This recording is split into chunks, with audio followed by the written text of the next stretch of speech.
नमस्कार, आपका बात 25 में स्वागत है। तो बात 25 में एक तथाकथित विद्वान को, विदुषी महिला को कुछ दिन पहले दिवाली की रात को शायद दिल्ली एयरपोर्ट से वापस भेज दिया गया था। ये विदुषी महिला हांगकांग से आई थी। टूरिस्ट वीज़ा इनके पास में 5 साल का है, लेकिन टूरिस्ट वीज़ा का मतलब होता है कि टूरिज़्म का वीज़ा करेंगे।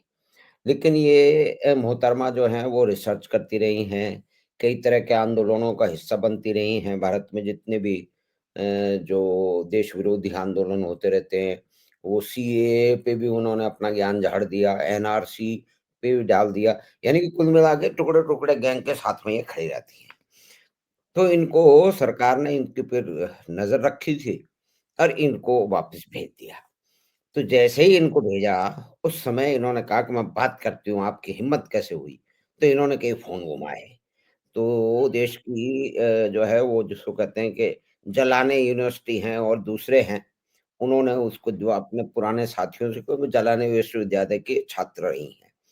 तो उसके बाद में तो उनको तो भैया वापस भेज दिया गया, लेकिन देश में एक वितंडा खड़ा हो गया।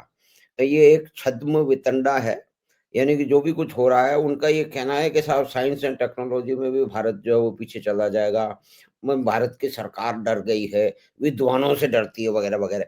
तो इस बात पे चर्चा करने के लिए हम बात करते हैं जाने-माने पत्रकार, चिंतक, कलाकार, पेंटर श्री अशोक आत्रेय साहब से। भाई साहब प्रणाम, आपका स्वागत है बात 25 में। नमस्कार। बात 25 को सलाम, राम राम और जय हिंद। तो भाई जी। साहब ये विदुषी महिला जो फ्रांसेस्को ओर्सिनी है, जिनकी एक किताब है, जिसमें हिंदी भाषा पे 1920 से 40-50 तक की मीमांसा इस तरह से की गई है कि ये हिंदी भाषा एक तरह से थोपी गई है, ये पॉलिटिकल एजेंडा का पार्ट है। तो ये जी। इनकी मूल पुस्तक है और उसको पूरी दुनिया में आप कहीं भी इंटरनेट पे कह दो कि it is a renowned scholar with जी। Substantial body of knowledge and research. तो ये क्या चल वाह रहा है भाई साहब? आप उसको समझाएँ। क्या वाह। हिंदी भाषा कोई राजनीतिक या राष्ट्रवादी, हिंदूवादी एजेंडे का हिस्सा है? इसी को वाह इसमें इंटर समेट लिया इन्होंने। रोचक और रोमांचक बात है। और ये बहुत अपने आप में एक प्रसंग प्रसंग इस तरह का बन गया है, कुछ ऐसी बात समझ हो गई है सहज रूप से। हमारे हाँ, यहाँ की जो लोकल डायलेक्ट्स थी, जो जी, भारतीय विभिन्न प्रांतों में बोलियों के रूप में स्थापित थी, और हुँ, हिंदी से पूर्व सभी अंचलों में जिनका व्यावहारिक उपयोग होता था और जिनकी सांस्कृतिक जड़ें थी गहरी, उन हुँ, लोकल डायलेक्ट साथ में संस्कृत भी जुड़ी हुई थी, और संस्कृत के अलावा वैदिक संस्कृत भी जुड़ी हुई।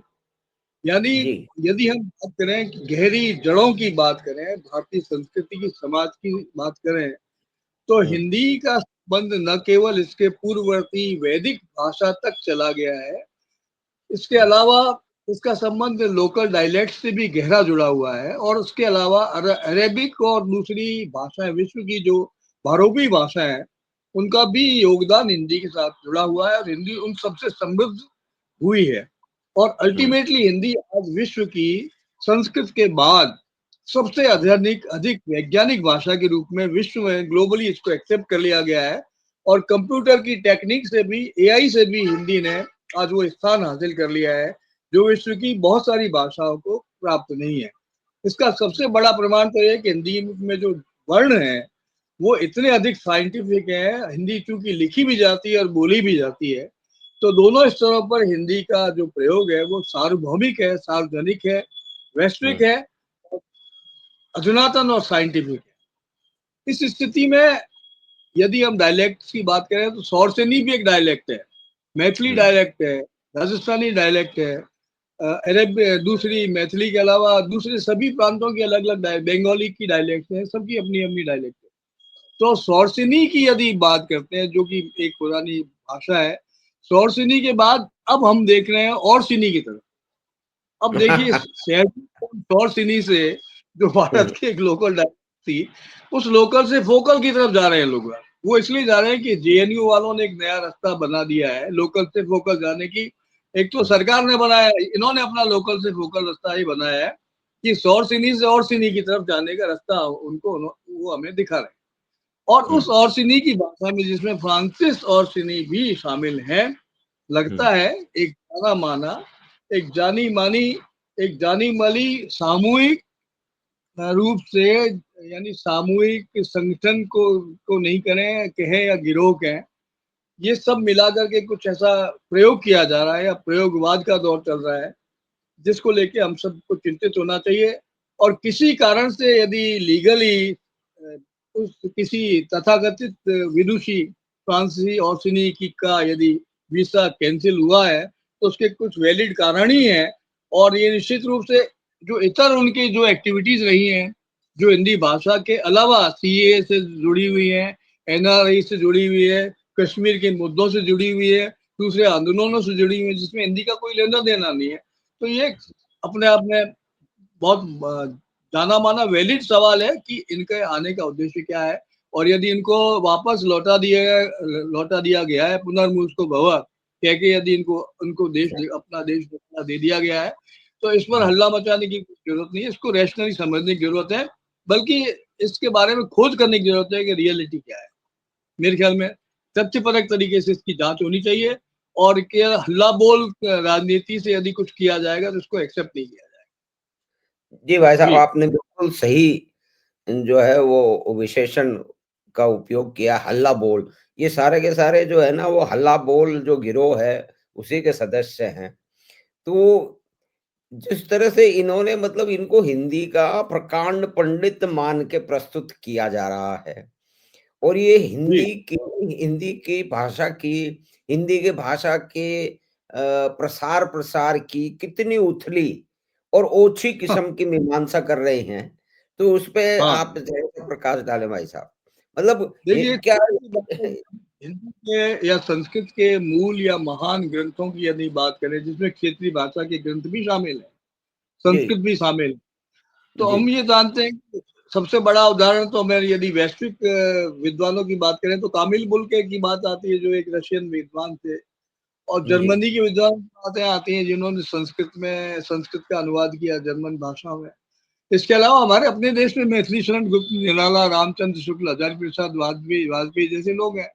और उसके बाद तमाम जो हमारी काव्य परंपराएं हैं, जो साहित्यिक परंपराएं हैं, वो राम से कृष्ण से रामायण से महाभारत से प्रेरित है, वैदिक संस्कृति से प्रेरित है।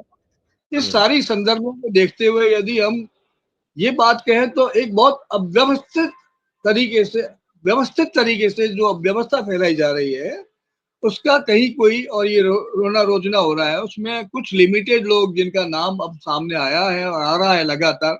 उनमें कोई नंदिनी मेनन है, रामचंद्र गुहा है, और हमारे तथाकथित मीडिया विशेषज्ञ अवार्ड विनर रवीश कुमार भी है, और हुँ, सिद्धार्थ रंजन राय की पत्नी, जिनका टेली कोई वायर वायर नाम का कोई चलता है उनका मीडिया।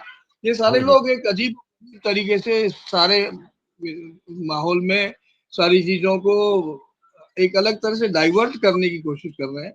और इसकी जो मूल संरचना है या मूल इसकी जो आस्था है, उसको किसी न किसी तरह से छेड़छाड़ करने की कोशिश की जा रही, जो मेरे ख्याल में सही नहीं है।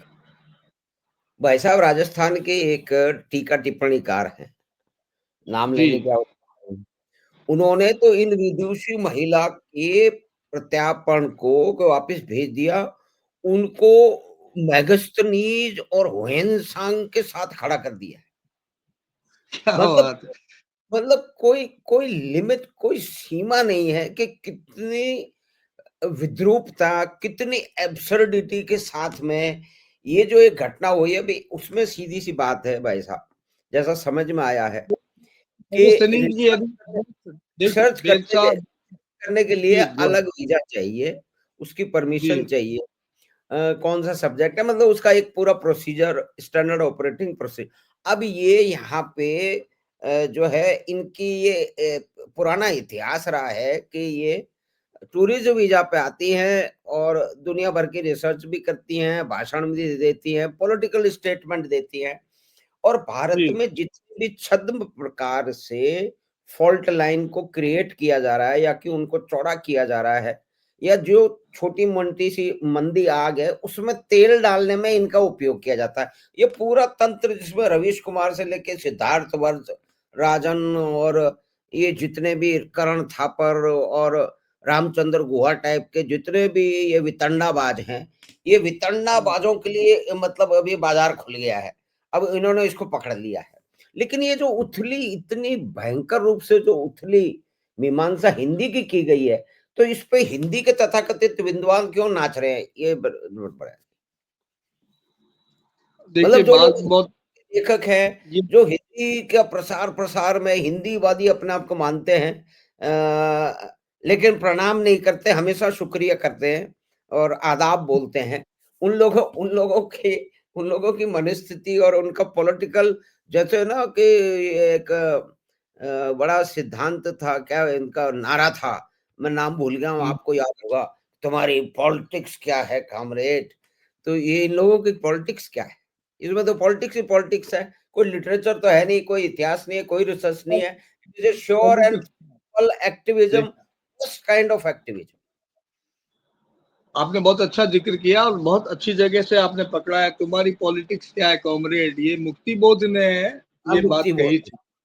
जी। देखिए आश्चर्य की बात यह है कि मुक्ति बोध ने उन छद्म आंदोलनकारियों को, छद्म मार्क्सवादियों को, छद्म छद्म छद्म कम्युनिस्टों को पर ये व्यंग किया था जो इधर उधर भटक रहे हैं किसी न किसी वजह से, और बेमतलब क्रांति की बात जब मर्जी आए जब क्रांति की बात कर देते हैं और करते रहते हैं। यानी क्रांति को बहुत ही सहज रूप से लेते हैं और वो इसको बहुत ही गॉसिप्स के रूप में क्रांति से जुड़ जाते हैं। ऐसे हुँ, सैकड़ों लोग, बल्कि 80-90% लोग ज्यादातर ऐसे ही है जिनका हुँ, ग्रास रूट लेवल के कम्युनिज्म से, मार्क्सवाद से जिनका कोई संबंध नहीं है, उनके हुँ, बारे में ही उन्होंने, मुक्ति बोध ने ये बात कही थी, कॉमरेड तुम्हारी पॉलिटिक्स क्या जी। है, यानी तुम बताओ तुम अल्टीमेटली कहाँ से जुड़े हुए। तो इस बात ये रोमांटिक, ये नक्सलवाद जिस तरह से भारत में प्रवेश हुआ, ये हुँ, भी जब ये महिला हिंदुस्तान में जब आई थी, उस समय अटल बिहारी वाजपेयी की सरकार चल रही थी, और उस जी। समय उन्होंने ये कहा, इस महिला ने, फ्रांसिस ने, कि रामायण और महाभारत जैसे जो ग्रंथ है,